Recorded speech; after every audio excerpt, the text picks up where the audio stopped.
Hi friends, இன்றைக்கி வந்து என்னென்னா வறுமையில் வரையறை, இந்தியாவில் வறுமையின் இன்றைய நிலை, எம்பிஐ, அடுத்து வறுமையின் வகைகள். இந்த 1 2 3 4 இந்த 4 டாபிக் தான் நம்ம இன்றைக்கி பார்க்க போகிறோம். வரையறை அப்படின்றதுல எதெல்லாம் சொல்லியிருப்பாங்க அப்படின்னா, நம்மளுடைய உணவு மட்டும் நம்மளுடைய வந்து வறுமை கிடையாது. ஒரு நாளைக்கு ஒரு மனுஷனுக்கு தேவைப்படக்கூடிய அடிப்படை பொருள் எது இல்லைனாலும் அது வந்து எதுலனா வறுமை. எடுத்துக்காட்டு பார்த்திங்கன்னா உணவு, உடை, சுகாதாரம், கல்வி, இது எல்லாமே. அப்போ இதை பற்றி நமக்கு வேர்ல்டு பேங்க் என்ன சொல்லுது, நிதி ஆயோக் என்ன சொல்லுது, ஐநா வந்து என்ன சொல்லுது அப்படின்றது, அதுக்கப்புறம் பேராசிரியர் அவங்க என்ன சொன்னாங்க அப்படின்றத வரையறையில் கொடுத்துருப்பாங்க. இந்தியாவில் வறுமையில் இன்றைய நிலை அப்படின்றது இன்றைக்கி கரண்ட்டாக என்ன டேட்டா ரிலீஸ் பண்ணியிருக்கு வேர்ல்டு பேங்க்கு, நிதி ஆயோக்கு, ஐநா சபை அப்படின்றத இன்றைய நிலையில் கொடுத்துருப்பாங்க. அப்போது நம்ம இந்த உலகளவில் பல பரிணாம வறுமை குறியீடுன்னு பார்க்குறோம்ல, எம்பிஐ, அது வந்து எப்போலேருந்து ஸ்டார்ட் பண்ணாங்க, எந்த நிறுவனம் வெளியிடுது, எத்தனை இண்டிகேட்டை வந்து யூஸ் பண்ணி கணக்கிடுறாங்கன்றது இதில் கொடுத்துருப்பாங்க. வறுமையின் வகைகள் அப்படின்னா முதல் நிலை, 2ஆம் நிலை, 3ஆம் நிலை, ஒப்புமை அப்படின்னு சொல்லிட்டு வறுமையோட வகைகளை வந்து பிரிச்சிருப்பாங்க. இன்றைக்கி இதெல்லாம் தான் பார்க்க போகிறோம்.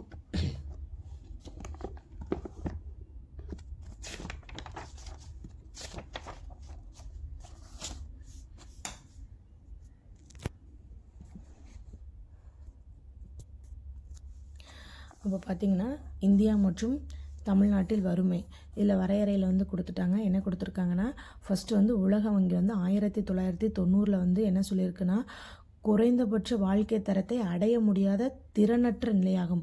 வறுமை அப்படின்னா குறைந்தபட்ச வாழ்க்கை தரத்தை கூட நம்மளால் அடைய முடியலைன்னா அதுதான் வறுமை அப்படின்றாங்க. அதுவே 1981 பேராசிரியர் தண்டகர் என்ன சொல்லியிருக்காங்கன்னா, வறுமை அப்படின்னா போதுமான வருமானத்தின் தேவை தான் வறுமை அப்படின்றாங்க. அடுத்து வந்து வறுமை அப்படின்றது என்னென்னா, வறுமை என்பது உணவு இல்லாதது மட்டுமல்ல, உணவு, உடை, இருப்பிடம், கல்வி, வேலைவாய்ப்பு, வருமானம், சிறந்த வாழ்க்கை முறை என அனைத்தையும் உள்ளடக்கியது. மனிதர்களின் அனைத்து வாழ்வியல் பிரச்சனைகளுக்குமே காரணமாக இருக்கிறது வறுமை தான். அப்போது இந்தியாவில் நீண்ட காலமாக தொடர்ந்து வருகின்ற சிக்கல்களில் ஒன்று வறுமை. அதிக அளவில் மக்கள் வறுமையில் வாடும் நாடுகளில் பட்டியலில் நம்ம இந்தியாவும் தொடர்ந்து இடம்பெற்று வருகிறது அப்படின்றாங்க. அப்போ அதிக அளவில் வறுமையில் வாடும் மக்கள் வந்து எங்கே இருக்காங்கன்னா, ஆப்பிரிக்கா நாடுகளையும் ஆசியா நாடுகளையும் தான் வாழ்வதாக அறியப்படுகிறது. கிட்டத்தட்ட எவ்வளோ பேர் இருக்காங்கன்னா, உலக அளவில் பல பரிணாம வறுமை குறியீடு 2025 படி 1.1 பில்லியன் மக்கள் வந்து வறுமையில் இருக்கிறாங்கன்னு சொல்கிறாங்க. இதுவே வேர்ல்டு பேங்க் வந்து என்ன சொல்லுது அப்படின்னா, 2020 உலக தாக்கக்கூடிய நம்மளோட கொரோனா நோய் வந்துச்சு பார்த்திங்களா, அதனால் கிட்டத்தட்ட 8 to 11 கோடி மக்கள் வந்து வறுமை நிலைக்கு தள்ளப்பட்டிருக்காங்கன்னு வேர்ல்டு பேங்க் வந்து சொல்லுது. அடுத்தது, வறுமைக்கு தனிப்பட்ட நபர்களே முக்கிய காரணமாக இருக்கின்றன. வறுமையினால் ஏழை மக்கள் தொடர்ந்து அதிக அளவில் சமூக பிரச்சனையை சந்திக்கின்றன. எடுத்துக்காட்டு சமூக பாரபட்சம், வசிப்பிட வசதி. அடுத்து, வறுமையினால் இடம்பெயர்வு வந்து அதிகரித்து வருகிறது. இப்போ கிராமப்புறத்துலலாம் பார்த்திங்கன்னா அங்கே வேலைவாய்ப்பு கிடைக்காதனால எல்லாருமே என்னென்னா நகரத்தை நோக்கி பயணிக்கிறாங்க. அப்போ அந்த இடப்பெயர்வு அதிகரிக்கும் போது நகரத்தில் இப்போ ஒரு இடத்துல ஒரு 100 பேர் இருக்கிறாங்க அப்படின்னா அந்த 100 பேருக்கு தேவையான பொருள் வந்து நமக்கு அருகில் கிடைக்கும். அதுவே அந்த இடத்துல ஒரு 200 பேர் இருக்காங்கன்னா சில பொருள் தட்டுப்பாடு ஏற்படும். அப்போ அந்த பொருளுக்காக நம்ம இன்னும் கொஞ்சம் என்ன ஆகணும், வெளியே நோக்கி போகிற மாதிரி இருக்கும்.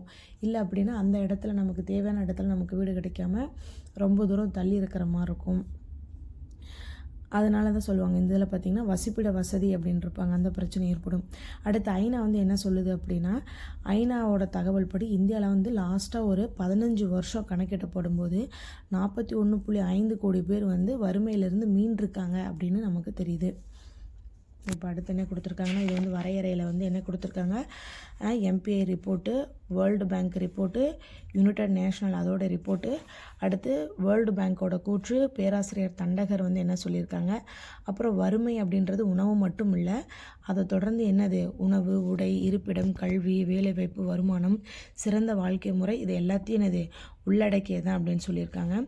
அதிக அளவில் வறுமையில் வாடும் மக்கள் வந்து ஆப்பிரிக்கா நாடுகள்லையும் ஆசிய நாடுகளையும் தான் வாழ்வதாக அறியப்படுகிறது. அடுத்து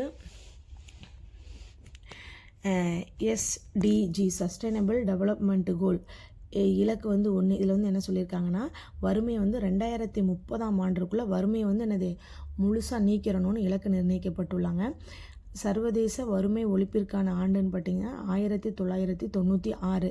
இது ஐநா சபையால் அறிவிக்கப்பட்டது. அப்போ சர்வதேச வறுமை ஒழிப்பிற்கான ஆண்டுன்னு பார்த்தோம்னா 1996. அப்போ உலக வறுமை ஒழிப்பு தினம் அக்டோபர் 17. இது ஐநா வந்து 1992 அதிகாரப்பூர்வமாக அறிவித்தது. இப்போது வறுமையின் இன்றைய நிலை. இப்போ கரண்ட்டாக வறுமை எப்படி இருக்குன்னா, இது இருங்க இதில் பிரித்து எழுதியிருக்கேன் பாருங்கள். அதாவது ஃபஸ்ட்டு வந்து குளோபல் உலக அளவில் பல பரிணாம வறுமை குறியீடுன்னு பார்க்குறோமா, அதோடைய கணக்குப்படி 2005 6 வரைக்கும் கணக்கிட்ட போது 55.1% இருந்தது. அது 2019 to 21 கணக்கிடும் போது 16.4% நமக்கு என்ன இருக்குன்னா நம்மளுடைய வறுமை குறைஞ்சிருக்கு. அப்போ இதன் கணக்குப்படி நம்ம இந்தியாவில் 414 மில்லியன் மக்கள் வறுமையிலேருந்து மீண்டிருக்காங்கன்னு குளோபல் உலக அளவில் பல நாம வறுமை குறியீடு வந்து நமக்கு சொல்லுது.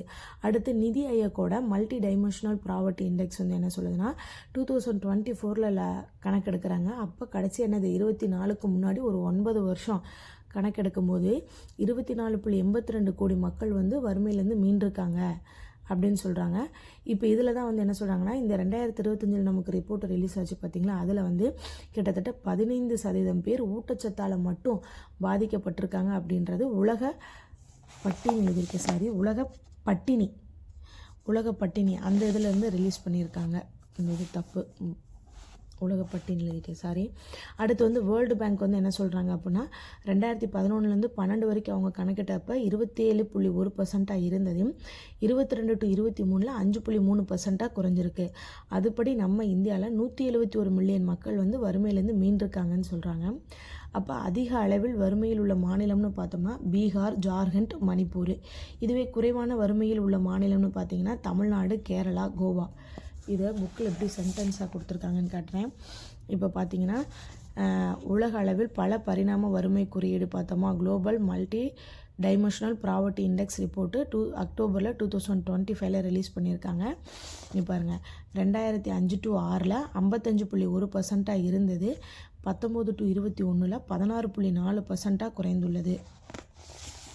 அதை தான் இங்கே போட்டிருக்கேன் பாருங்கள். எடுத்தோன்னே இந்த வருஷத்தில் 55.1 இருந்தது, 2019 to 21 16.4 இருக்குது. அப்போது இதை பேஸ் பண்ணி தான் என்ன சொல்கிறாங்க, இந்தியாவில் சுமார் 414 மில்லியன் மக்கள் வறுமையிலிருந்து மீண்டுள்ளனர்.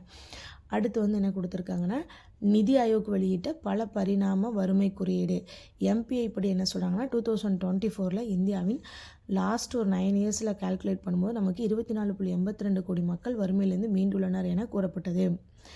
அடுத்தது அதே மாதிரி இந்த உலக பட்டினி அதில் என்ன சொல்கிறாங்க அப்படின்னா இந்தியாவில் வந்து 15% பேர் வந்து ஊட்டச்சத்து குறைபாட்டால் பாதிக்கப்பட்டுள்ளனர் என உலக பட்டினி குறியீடு 2025 கூறப்பட்டுள்ளது. அப்போ இந்தியாவில் நகர்ப்புறங்களை விட கிராமப்புறத்தில் வறுமை வந்து என்ன இருக்குது, அதிக அளவில் காணப்படுகிறதுன்னு சொல்கிறாங்க. இந்தியாவில் வறுமை காரணமாக கிராமப்புறத்தில் இருந்து நகர்ப்புறங்களை நோக்கி இடம்பெயர்தல் அதிகரித்து வருகிறது. எதனால் அப்படின்னா நம்ம கிராமப்புறத்தில் அதிக அளவில் வறுமை காரணமாக எல்லோரும் நகரங்களை நோக்கி பயணிக்கிறாங்க. அப்போது இந்திய மாநிலங்கள் வந்து பீகார், ஜார்க்கண்ட், மணிப்பூர் போன்ற மாநிலங்கள் அதிக வறுமையில் இருக்கின்றன. கேரளா, கோவா, தமிழ்நாடு போன்ற மாநிலங்கள் குறைவான வறுமையில் தொடர்ந்து வருகின்றன. அடுத்து வந்து என்ன சொல்கிறாங்கன்னா இந்தியாவில் வந்து ஒரு வேலைவாய்ப்பு உருவாக்கும் தொழில் முனைவோர் ஊக்குவிப்பு மற்றும் வறுமை ஒழிப்பு திட்டங்கள் போன்ற அரசின் நடவடிக்கையால் வறுமையின் அளவு குறைந்து வருகிறது. நம்ம இந்தியாவில் ஏன் குறைவாக இருக்குது அப்படின்னா வேலைவாய்ப்பு, தொழில் முனைவோர் இதெல்லாம் வந்து அரசோட திட்டங்கள் வந்து ஊக்குவிக்கிறதுனால குறையுதுன்னு சொல்கிறாங்க. அடுத்து உலக வங்கி ஆய்வறிக்கை 2025 படி இந்தியாவில் வறுமை வந்து 2011 to 12 27.1% இருந்தது. 22 to 23 கணக்கிடும்போது 5.3% குறைந்துள்ளது. மேலும் இந்தியாவில் வந்து இந்த பேஸ் பண்ணி என்ன சொல்கிறாங்கன்னா 171 மில்லியன் மக்கள் வறுமையிலேருந்து மீண்டுள்ளனர் அப்படின்றாங்க. இப்போ இது சென்டென்ஸாக பார்க்குறதுனா இப்படி பாயிண்ட்டாக ஜிஎம்பிஐ வந்து என்ன சொல்லுது, எம்பிஐ என்ன சொல்லுது, உலக பட்டினி குறியீட்டில் எவ்வளவு, வேர்ல்டு பேங்க் எவ்வளவு இருக்குது அப்படின்னு இப்படி எழுதி வச்சு படிச்சுக்கிட்டால் கொஞ்சம் ஈஸியாக இருக்கும். அடுத்து வந்து உலக அளவில் பல பரிணாம வறுமை குறியீடு. அப்போ இது வந்து எப்பயிலேருந்து நமக்கு ரிலீஸ் பண்ணுறாங்க அப்படின்றத அதில் சொல்லியிருப்பாங்க. இது லாஸ்ட்டாக எப்போ ரிலீஸ் பண்ணியிருக்குன்னா 2025 அக்டோபர் மாதம் இதோட கரண்ட் டேட்டா வந்து வெளியிட்டிருக்குப்பா. இது வந்து கால்குலேட் பண்ணுற 2 நிறுவனம் வந்து என்ன அப்படின்னா UNDP united nations development programme, இன்னொன்று OPHI Oxford poverty and human development initiative. இந்த ரெண்டும் தான் இதை வந்து கணக்கிட்டு சொல்லுது. வறுமை குறியீடானது உடல் நலம், கல்வி மற்றும் வாழ்க்கை தரம் ஆகிய குறியீடுகளை வைத்து அளவிடப்படுகிறது. கிட்டத்தட்ட 10 இண்டிகேட்ஸை வந்து அடிப்படையாக வைத்து தான் நமக்கு வறுமை வந்து கணக்கிட்டு வெளியிடுறாங்க. உலக அளவில் பல பரிணாம வறுமை குறியீடு எப்போலேருந்து ஸ்டார்ட் ஆச்சுன்னு பார்த்திங்கன்னா 2010 நமக்கு வெளியிடுறாங்க. இப்போ கரண்ட் டேட்டாவில் வந்து பார்த்திங்கன்னா உலக அளவில் 1.1 மில்லியன் மக்கள் வறுமையில் இருக்கின்றனர் என கூறப்பட்டுள்ளது. இது வந்து நமக்கு இந்தியாவின் இன்றைய நிலைன்னு சொல்லிட்டு அதுக்கு முன்னாடி பார்த்துருப்போம் பாருங்கள், வரையறையில் வந்து கொடுத்துருப்பாங்க பாருங்கள். உலக அளவில் பல பரிணாம வறுமை குறியீடு 1.1 மில்லியன் மக்கள் வறுமையில் இருக்கின்றனர். இதுதான் இந்த இடத்துல கொடுத்துருக்காங்க. இந்த உலகளவில் 1.1 மில்லியன் மக்கள், அது வந்து என்ன சொல்கிறாங்கன்னா மொத்த மக்கள் தொகையில் பார்க்கும்போது 18.3% இருக்குது அப்படின்னு இருக்காங்க. உலக அளவில் வறுமை நிலை அதிகமுள்ள பகுதின்னு பார்க்கும்போது துணை சாகாரா ஆப்பிரிக்கா 565 மில்லியன் மக்கள், தெற்கு ஆசியா 390 மில்லியன் மக்கள் வந்து இருக்கிறாங்க. அப்போ இந்தியாவோட இன்னைக்கு நிலை வந்து பார்த்திங்கன்னா எதோட அறிக்கைப்படி global multi dimensional poverty index, இதோட அறிக்கைப்படி இந்தியாவோட கரண்ட் டேட்டா வந்து சுமார் 414 மில்லியன் மக்கள் வந்து வறுமையிலேருந்து மீண்டுள்ளனர். இந்தியாவில் 2005 6ஆம் ஆண்டில் 55.1% இருந்த பல பரிணாம வறுமை நிலை 2019 to 2021 16.4 குறைந்துள்ளது. நீங்கள் இதில் இருக்கிற இந்த டேட்டாவை தனித்தனியாக பிரித்து படிச்சுக்கிட்டிங்கனாவே போதும். இதில் இருக்கிறது தான் பின்னாடி ஒவ்வொரு இதுக்கு கீழே அதோடைய கரண்ட் டேட்டா இந்தியாவோடதை எடுத்து கொடுத்துருப்பாங்க. அப்போது நம்ம இந்திய அளவின் தேசிய பல பரிணாம வறுமை குறியீடு MPI 2024 வந்து கொடுத்துருக்காங்க. அப்போ இதில் வந்து என்ன சொல்கிறாங்கன்னா நிதி ஆயோக்கால் வெளியிடப்படுது நம்ம இந்தியாவில். அது 2021 அறிமுகப்படுத்தப்பட்டது. 12 குறியீடுகளை வந்து என்ன பண்ணியிருக்கு அப்படின்னா அடிப்படையாக வச்சு வறுமையை கணக்கிடுறாங்க.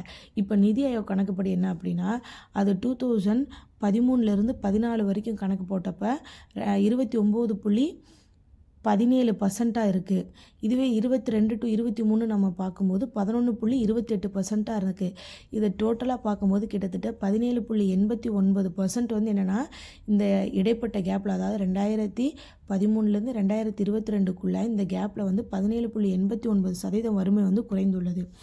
அதை தான் இங்கே கொடுத்துருப்பாங்க. 2013 to 14 29.17% இருந்தது. 22 to 23 11.28% குறைந்துள்ளது. அதாவது 17.89% வறுமை குறைந்துள்ளது.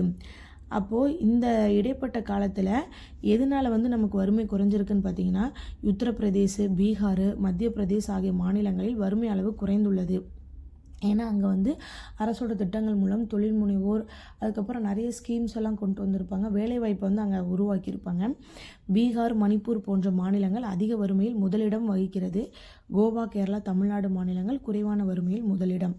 அப்போ தமிழ்நாடு பார்த்திங்கன்னா 1.43% வறுமையில் வந்து இருக்குது இன்றைக்கி கரண்ட் டேட்டா படி. அடுத்தது வறுமையின் வகைகள். அதில் வந்து முழு வறுமை, தற்காலிக வறுமை, முதல்நிலை வறுமை மற்றும் இரண்டாம் நிலை வறுமை, ஒப்புமை வறுமை அப்படின்ட்டு ஒரு 4 இது கொடுத்துருக்காங்க. முழு வறுமை அப்படின்னா ஒரு மனிதனுக்கு தேவையான எதுவுமே இருக்காது. அதாவது மக்களுக்கு போதுமான உணவு, உடை, உறைவிடம் இல்லாத நிலையை முழு வறுமை நிலை என்கிறோம். அவனுக்கு தேவையான சாப்பாடோ, அவன் போட்டுக்க துணியோ, சொல்லப்போனால் அந்த ரோட்டோரத்தில் இருக்க அந்த குழந்தைங்களெல்லாம் பார்த்திங்கன்னா அந்த மாதிரி நிலைமை தான் முழு வறுமைன்றாங்க. தற்காலிக வறுமை அப்படின்றது நாட்டின் பருவமழை குறையும் போது விவசாயத்தை நம்பி இருக்கும் விவசாயிகளுக்கு தற்காலிகமாக ஏற்படுவது தற்காலிக வறுமை எனப்படும். இதே நிலை தொடர்ந்தால் அது முற்றிய வறுமை அல்லது அமைப்பு சார்ந்த வறுமை என அழைக்கப்படுகிறது. ஏன் அப்படின்னா அந்தந்த சீசனுக்கு மட்டும்தான் வந்து அவங்களால இது பண்ண முடியும். அப்புறம் பாதி நாள் என்ன பண்ணுவாங்கன்னா கூலி வேலைக்கு போவாங்க. அதான் வந்து தற்காலிக வறுமை. அடுத்தது முதல்நிலை வறுமை மற்றும் இரண்டாம் நிலை வறுமை. அப்போ முதல்நிலை வறுமைனா என்ன அப்படின்னா இதை பற்றி ரவுண்ட்ரி என்பவர் 1991 முதல்நிலை மற்றும் இரண்டாம் நிலை வறுமைகளுக்கு இடையே உள்ள வேற்றுமைகளை விளக்கினார். அப்போ ஃபஸ்ட்டு செகண்டு இதுக்குள்ளே இருக்க டிஃப்ரெண்ட்டை யார் சொல்லியிருக்காங்க அப்படின்னா ரவுண்ட்ரி என்பவர். எப்போ 1991. அப்போ முதல்நிலை அப்படின்றது முதல்நிலை வறுமை என்பது குடும்ப வருமானத்தை கொண்டு அத்தியாவசிய பொருட்கள் கூட வாங்க முடியாத நிலையை குறிக்கும். எந்த ஒரு பொருளுமே நம்மளால் வாங்க முடியலன்னா அது முதல்நிலை. இதுவே இரண்டாம் நிலை அப்படின்னா நமக்கு போதுமான வருமானம் இருக்குது, நம்ம தேவையை பூர்த்தி செஞ்சுக்க முடியும். ஆனால் குடி, சூதாட்டம்னு தீய பழக்க வழக்கங்கள் தேவையில்லாததுனால நம்மளுடைய அத்தியாவசிய செலவு வந்து நம்மளால் பயன்படுத்திக்க கொள்ள முடியாது. அதை தான் இரண்டாம் நிலைன்றாங்க.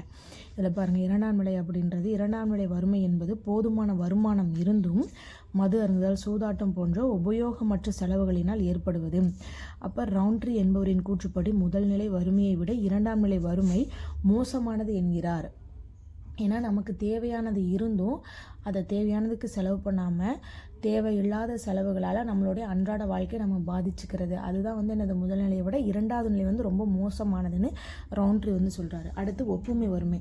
இந்த ஒப்புமை வறுமை அப்படின்றது ஒரு 2 இதை கம்பேர் பண்ணுறது. இப்போ நம்ம சம்பளம் வாங்குறதுல இவங்க ரொம்ப லோவாக வாங்குறாங்க, ஹையாக வாங்குறாங்க, மீடியமாக வாங்குறாங்க அப்படின்றோம்.